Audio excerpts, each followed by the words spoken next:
Rasulullah SAW. Sallallahu. Kita boleh dengar berahikan ini, yang ini berhikmat, hikmat membantu umat-umat untuk menggembirakan mereka. Okey, alhamdulillah. Ini adinda yang mulia, sahabat saya dulu aktif pelakon drama apa Wan dulu? Ada Bosia dengan Kembali. Tajuk tak boleh belah, Bosia dan drama. Allahu Akbar. Banyak drama lah. Tapi dia junior saya, tak sempat nak bersebaring dengan dia. Tapi insyaAllah mungkin kita buat production sendiri. Kita buat filem dakwah pula. Kita kutip artis-artis hijrah, kita buat filem dakwah. Sebab itu keperluan akhir zaman. Okey. Dan kebetulan adinda yang mulia Azwan Madran ada kat sini. Kita nak dengar sedikit. Ini the real story dari pengalaman Ali. dia sendiri Ali. bersama dengan 10 jemaah yang bergerak di jalan Allah SWT untuk berdakwah pergi ke luar negara, bukan nak pergi melancong. Allahu Akbar. Ada jalan kat situ kan jauh. Bawa duit nak pergi melancong. Bawa duit, bawa keperluan untuk makan, nak pergi berdakwah. Sehingga sampai ke pelosok sempadan Turki, Syria, sempadan Rusia, dan sampai naik kuda. Dia orang ni naik kuda 3 jam, 2 jam. 3 jam naik kuda untuk sampai ke satu perkampungan Islam. Kena naik kuda bro. Kita kat sini, alah kan, walaupun kampung orang asli dekat Sungai Siput tu tak naik kuda lagi, kurang-kurang pun naik motor. Ini terpaksa naik kuda selama 3 jam naik bukit Dah tambah apa lagi untuk bertemu dengan saudara-saudara Islam di sana, untuk bertanyakan khabar, untuk berkongsi kasih sayang dan mengamalkan kembali kehidupan yang ditinggalkan oleh Rasulullah SAW. Kita dengar bagaimana perkampungan itu dan jemaah ini. Azwan juga sampai ke Turki dan kita tengok musim itu. Allahu Akbar. Kita dalam sibuk COVID dalam sibuk masa tu buat swab test, masjid pun ditutup masa tu. Jadi insyaAllah Fadal, silakan. Alhamdulillah, terima kasih Abang Zul. Anda yang dikasihi, insyaAllah pada customer lah yang pelanggan di Zul Yahya Steamboat, saya ucapkan semoga Allah SWT memberkati kehidupan kalian semua, insyaAllah. InsyaAllah. Nama saya Azwan. Saya akan ceritakan sikit macam mana penghijrahan saya lah. Penghijrahan saya dan macam mana saya boleh keluar dakwah ni, insyaAllah. Bismillahirrahmanirrahim. Bismillahirrahmanirrahim. Bismillahirrahmanirrahim. Bismillahirrahmanirrahim.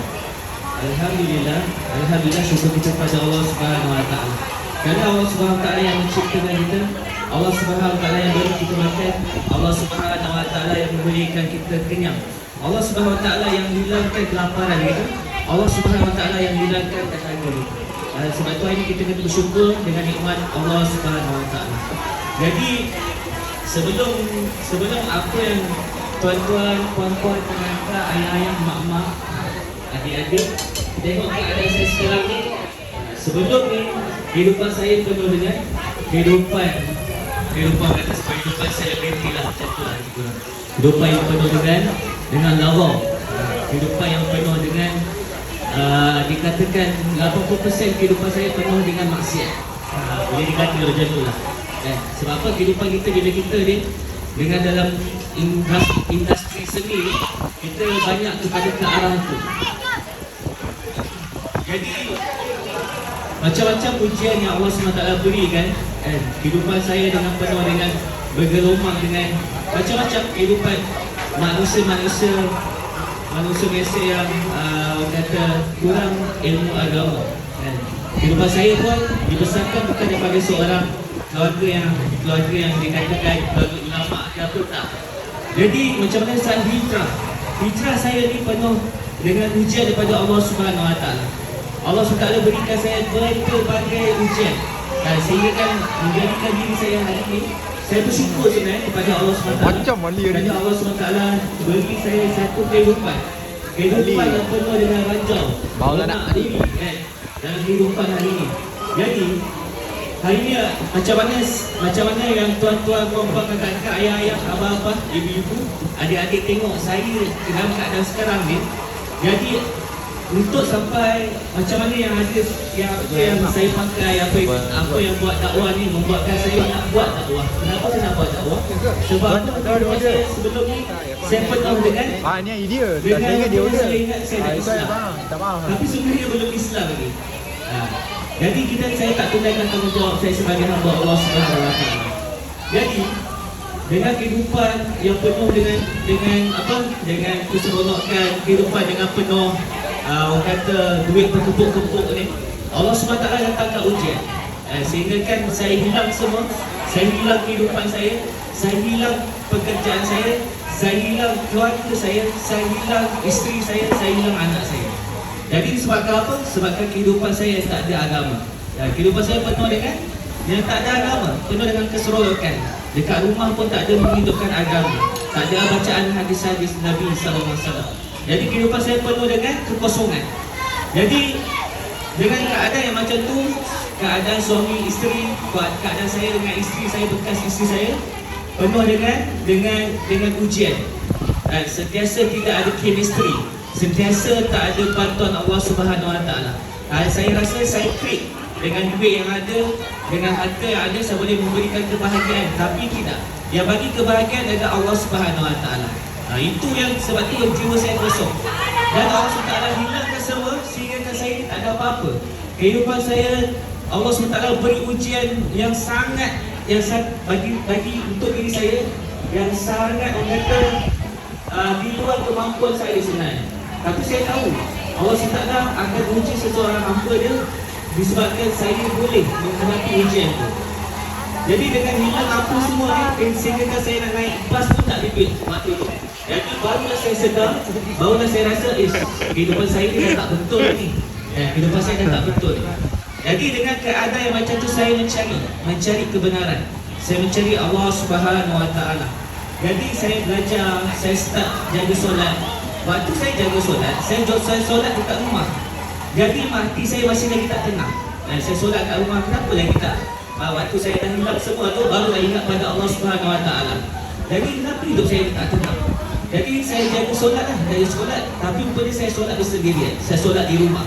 Rupanya tak ada bantuan Allah Subhanahu Wa Taala. Ada bantuan tapi tak cepat. Orang kata selalu orang nak smart tag tak senggol tak nak. Yang bayar duit yang tak tahu pun tak nak. Ini nak smart tag lalu je tu. Jadi kehidupan saya mula mencari. Rupanya saya belajar. Rupanya saya tahu kita seorang lelaki, sebagai lelaki mukmin, kita kena solat berjemaah di masjid. Baru waktu Allah SWT ada. Waktu saya dah berjaga solat tu, apa semua tu, barulah saya rasa macam masih lagi bantuan Allah lambat dengan saya. Rupanya ada orang ajak saya keluar 3 hari, 40 hari, 4 bulan.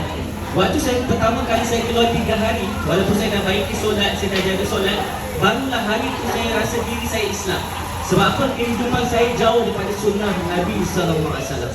Jadi dengan kehidupan saya macam tu, barulah saya kenal Nabi SAW. Baru saya rasa cinta pada Nabi SAW. Barulah saya rasa apa yang aku buat sebelum ni.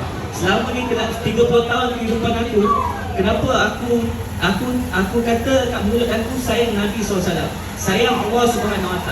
Tapi kehidupan aku tak nampak pun aku mencintai Nabi SAW, mencintai Allah SWT. Jadi keluar 3 hari pertama saya menangis, hari kedua saya menangis, hari ketiga saya menangis.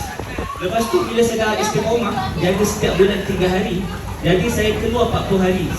Selepas 3 bulan istiqomah, 6 bulan. 6 bulan saya istiqomah, keluar 3 hari, saya terus keluar 40 hari. 40 hari tu barulah saya nampak kebesaran Allah Subhanahu Wa Taala.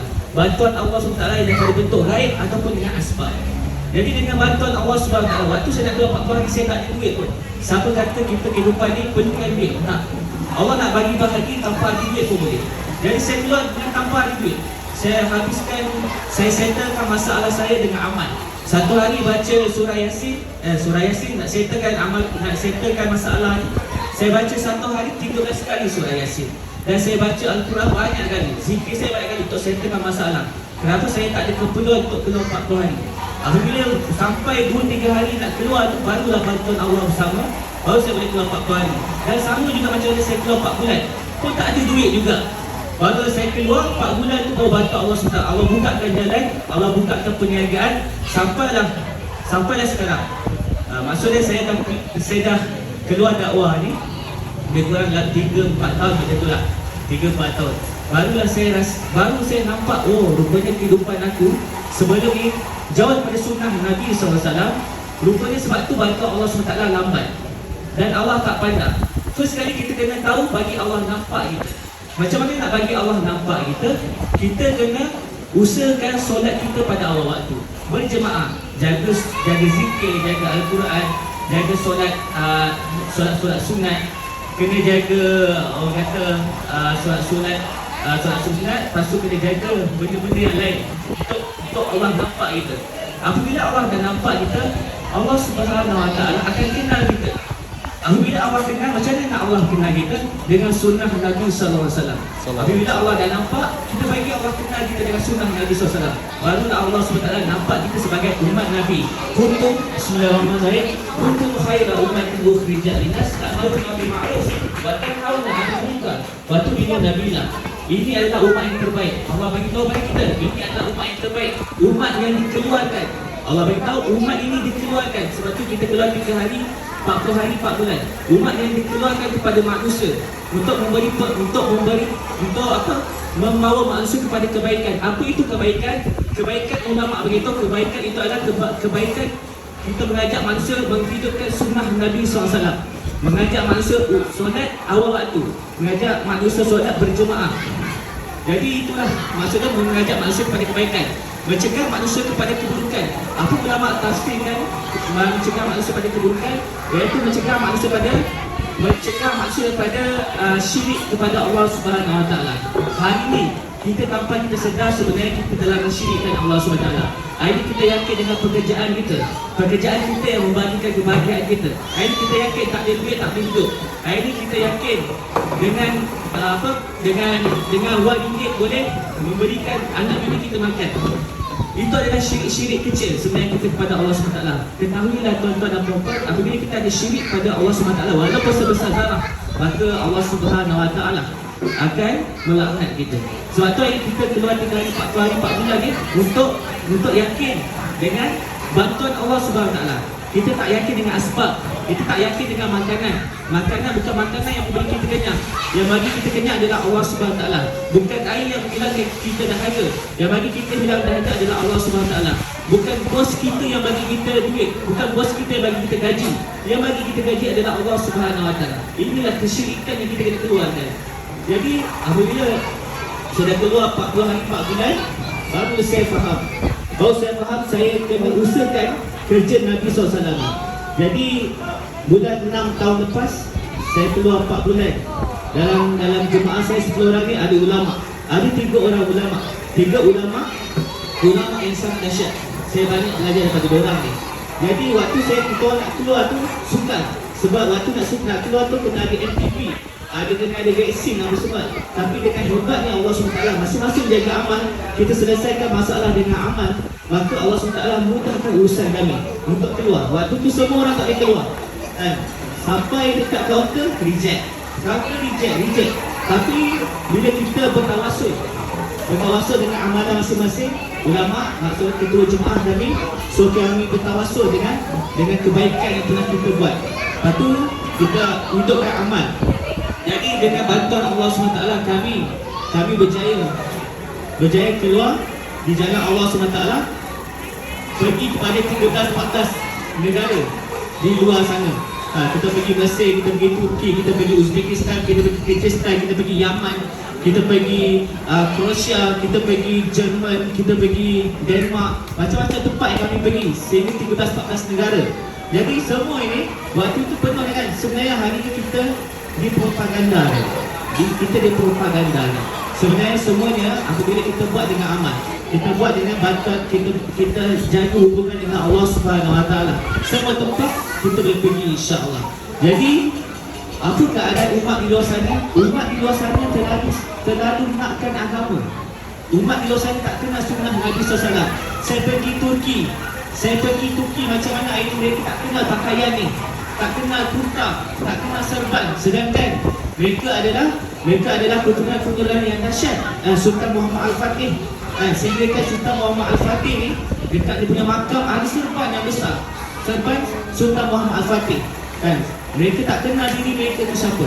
Mereka tak kenal asal usul mereka. Hari ni kita tengok sedih. Ini tak ada sedih kita fikir pasal umat. Ini semua salah saya. Sebab apa? Sebab saya tak buat dakwah betul-betul. Hari ni di luar sana umat memerlukan agama. Mereka ni sayang pada agama, tapi mereka tak tahu macam nak amalkan.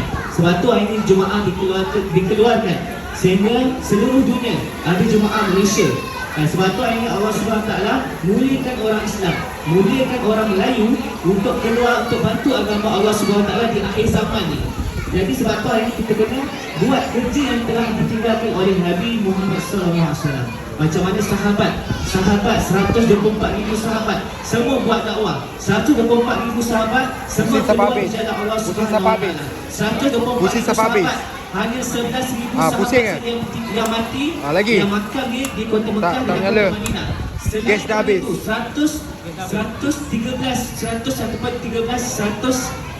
100 lebih semuanya 100,000 sahabat ni semuanya mati di luar daripada kota Mekah, kota Madinah. Sebab apa mereka buat macam tu? Sebab mereka tahu ganjaran yang telah diberikan oleh Allah Subhanahu Wa Taala begitu besar.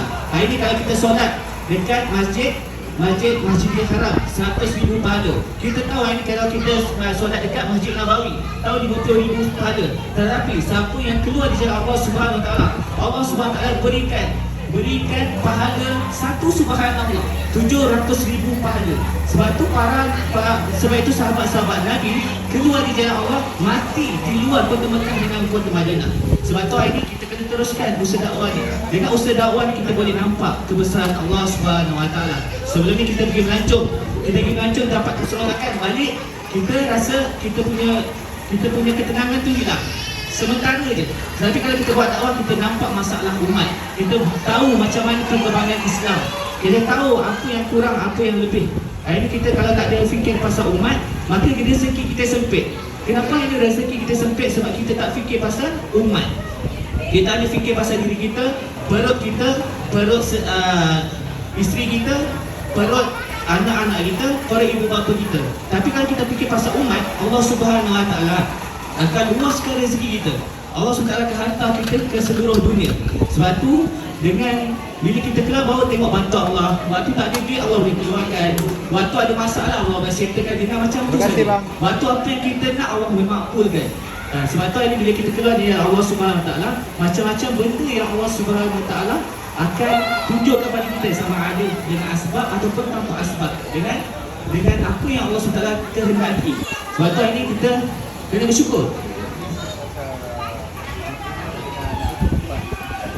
Okey, jadi waktu kita pergi kat Turki, kita ziarah banyak makam sahabat, banyak makam nabi-nabi dan rasul-rasul dan sahabat-sahabat Nabi SAW. Waktu kita pergi dekat tempat Nabi Ibrahim AS dihumban ke dalam api, Masya Allah. Kalau saya sendiri ada kat situ, saya rasa saya pun tak boleh sekuat seperti Nabi Ibrahim AS. Kita tahu tempat api yang bakar tu, dia punya panas dia sehingga 2 km boleh terasa bahang dia. Bayangkan macam mana orang macam Namrud, Laknatullah nak bakar Nabi Ibrahim AS. Kerana apa? Kerana membesarkan Allah Subhanahu Wa Taala. Tempat yang Namrud buat selama 40 hari 40 malam untuk bakarkan Nabi Ibrahim AS ni, sehingga kawasan tu orang kata dia punya, kalau orang kata diameter dia besar lah, orang kata lebih kurang 5 ekar tanah. 5 ekar kebesaran orang kata diameter tu. Dia nak Nabi Ibrahim AS manusia biasa, tapi kenapa dia buat api yang besar? Kerana sebab apa? Sebab Nabi Ibrahim bawa dakwah. Jadi tengok keadaan macam mana tempatnya yang tinggi, tempat dilastikkan Nabi Ibrahim AS ke tempat yang tu lebih kurang 2 km jarak dia. Bayangkan begitu jauh sekali. Jadi macam mana Nabi Ibrahim salam dicampakkan, macam mana Nabi Ibrahim salam sejuk dan sejahtera dekat dalam api tu, tempat yang dibakar oleh Namrud tu, tempat itu menjadi subur. Tempat tu menjadi subur sebab apa? Tempat Nabi Ibrahim salam dibakar. Sebab tu Nabi Ibrahim salam bagi tahu tempat yang waktu kehidupan dia yang paling best adalah ketika dalam api. Sebab Allah SWT bagi makanan daripada syurga, bagi pakaian daripada syurga. Sebab itu bila kita dekat dengan Allah SWT, Allah SWT akan bantu kita. Jadi tempat tu kita pergi, lepas tu kita selalu baca surah Yasin. Kita tahu pemuda yang mana yang disebabkan dakwah dipukul. Yang mengajak manusia kepada kebenaran ni dipukul, dibunuh, dipancung. Tapi kita pergi ziarah. Kita pergi ziarah makam-makam Nabi, sahabat-sahabat Nabi yang besar, sahabat-sahabat Badar Nabi dekat Yaman. Kita pergi macam-macam tempat. Kau pegang pula. Kuda dekat Kyrgyzstan. Dan Kyrgyzstan kita tak pernah lagi perjalanan yang begitu jauh. Cuba makan. 3 jam perjalanan. Aku naik bukit yang ada orang kata kat atas tempat yang paling sejuk lah. Ada salji kat atas dia. Ada ais. Lepas tu nak turun tu pun 3 jam perjalanan. Jadi kat situ macam mana akhirnya tu kita tak pernah menunggang kuda, tapi kita menunggang kuda, Allah SWT beri kita tundukkan kuda tu kepada kita supaya apa? Menjadi jinak. Boleh berjinak, kita boleh pandu kuda tu. Sedangkan sebelum ni tak ada pengalaman pun. Tapi hebatnya Allah SWT bila kita yakin dengan bantuan Allah SWT, Allah SWT akan permudahkan kehidupan kita. Kalau pasal kuda pun Allah dah permudahkan, apatah lagi kehidupan dunia kita. Dan apatah lagi kehidupan akhirat, pasti Allah SWT akan jaga bila kita dekatkan diri kita dengan Allah SWT. Jadi kata itu saja. Okey, insyaAllah kata-kata terakhir saya lah. Jadi kita sebagai umat Nabi SAW, kita kena tanda kita sayang pada Nabi SAW. Tanda kita sayang pada seseorang, misalkan kata kita ada kekasih. Kalau kekasih kita ni Allah SWT ambil nyawa dia, kita hilang kekasih kita, kita rasa kecewa, kita rasa sedih. Malah kalau kita nak gantikan kekasih kita pun nak sama 100% macam mana kekasih kita yang sebelum ni. Macam tu juga tanda kita sayang pada Nabi SAW, kita nak hidup kita sama seperti Nabi SAW. Kekasih kita pun kita tahu dia makan apa, dia tahu macam mana cara dia minum, macam mana cara perbuatan dia, cara pakaian dia, cara dia pegang gelas. Kita tahu kekasih kita, kita malah tidak cari macam tu juga. Macam tu juga diri kita, macam mana tanda kita sayang pada Nabi SAW. Mantap, Ali. Kita kena hidupkan sunnah Ali Nabi padu. SAW. Kehidupan kita 24 jam kena amalkan sunnah Nabi SAW. Baru kita berjaya dunia dan akhirat. InsyaAllah. Assalamualaikum warahmatullahi wabarakatuh. Waalaikumsalam.